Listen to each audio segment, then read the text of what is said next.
7 चरणों में हो रहे लोकसभा चुनावों में 5 चरणों का चुनाव पूरा हो चुका है। एक तरफ नरेंद्र मोदी की अगुवाई में एनडीए है, जो तीसरी बार नरेंद्र मोदी को प्रधानमंत्री बनाने को संकल्पित है, तो वहीं दूसरी तरफ विपक्षी इंडिया गठबंधन है, जो मोदी के विजय रथ को रोकने के लिए हर संभव कोशिश कर रहा है। इस बीच सत्ताधारी दल का नारा अब की बार 400 पार इस पूरे चुनाव का सबसे मशहूर नारा बनकर सामने आया। भारत के संसदीय इतिहास में केवल एक बार इंदिरा गांधी के निधन के बाद हुए लोकसभा चुनावों में कांग्रेस पार्टी अपने दम पर 400 से ज्यादा सीटें जीतने में कामयाब हो पाई थी। बीजेपी अकेले दम पर 370 सीटों का और एनडीए के साथ 400 पार होने का दावा कर रही है। हालांकि विपक्षी इस नारे को गले से नहीं उतार पा रहे हैं। उसकी वजह है बीजेपी ने 2019 में अपना सर्वश्रेष्ठ प्रदर्शन किया था।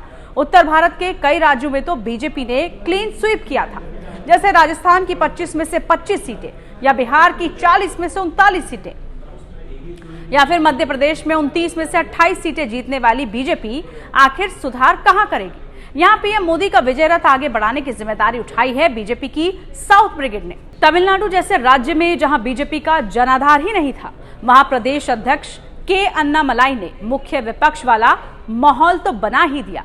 ये बात उनके विरोधी भी मानते हैं। तमिलनाडु में अन्नामलाई का दावा है कि बीजेपी का वोट प्रतिशत दहाई का आंकड़ा छुएगा और सीटें भी इतनी आएंगी जो बड़े बड़े विशेषज्ञों को चौंका देंगी। तमिलनाडु में बीजेपी चमत्कार की उम्मीद कर रही है, लेकिन एक राज्य है जहां बीजेपी की सीटें बढ़ेंगी, ये उसके विरोधी भी कह रहे हैं। ये राज्य है तेलंगाना। तेलंगाना का हिसाब भी समझ लेते हैं अब जरा। 2018 के विधानसभा चुनाव में बीजेपी ने महज 1 सीट पर जीत दर्ज की थी और उसका वोट शेयर 7% था। उसके बाद हुए लोकसभा चुनाव में बीजेपी को करीब 20% वोट और 4 सीटें मिली थी। इस बार 2024 के विधानसभा चुनाव में बीजेपी ने अपना वोट शेयर दुगना कर लिया है और 8 सीटें जीती हैं। इस लिहाज से लोकसभा चुनाव में माना जा रहा है कि ट्रेंड के अनुरूप बीजेपी काफी बेहतर प्रदर्शन करेगी और अपने दम पर दोहरे अंक में भी बीजेपी की सीटें जा सकती हैं।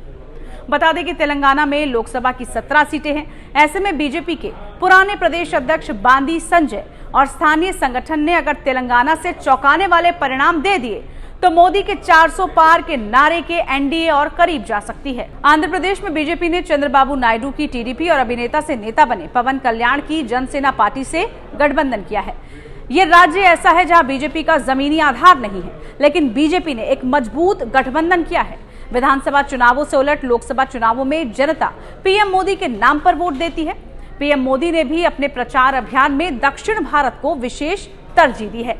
लिहाजा आंध्र प्रदेश भी एक ऐसा सियासी सूबा है जिसे बीजेपी आला कमान बहुत उम्मीदों से देख रहे हैं। कर्नाटक में तेजस्वी सूर्या के रूप में बीजेपी का नया नेतृत्व तेजी से उभर रहा है। दक्षिण भारत में कर्नाटक ही ऐसा राज्य है जहां बीजेपी सत्ता पर काबिज हो चुकी है। कर्नाटक का ट्रेंड भी कुछ ऐसा ही रहा है कि विधानसभा में जो पार्टी जीतती है उसे लोकसभा में कम सीटें मिलती हैं। इस लिहाज से विधानसभा चुनाव हारने वाली बीजेपी उम्मीद कर रही है कि कर्नाटक से उसकी झोली में भर भर कर सीटें आएंगी। कर्नाटक में पीएम मोदी की लोकप्रियता भी काफी है। इसके अलावा ओडिशा और पश्चिम बंगाल में भी बीजेपी को काफी फायदा होने की उम्मीद जताई जा रही है।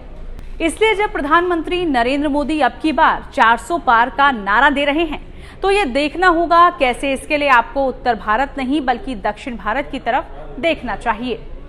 आपको ये वीडियो कैसी लगी जरूर बताइए। इस तरह की तमाम वीडियोस के लिए आप देखते रहिए टाइम्स नाउ भारत डिजिटल। नमस्कार।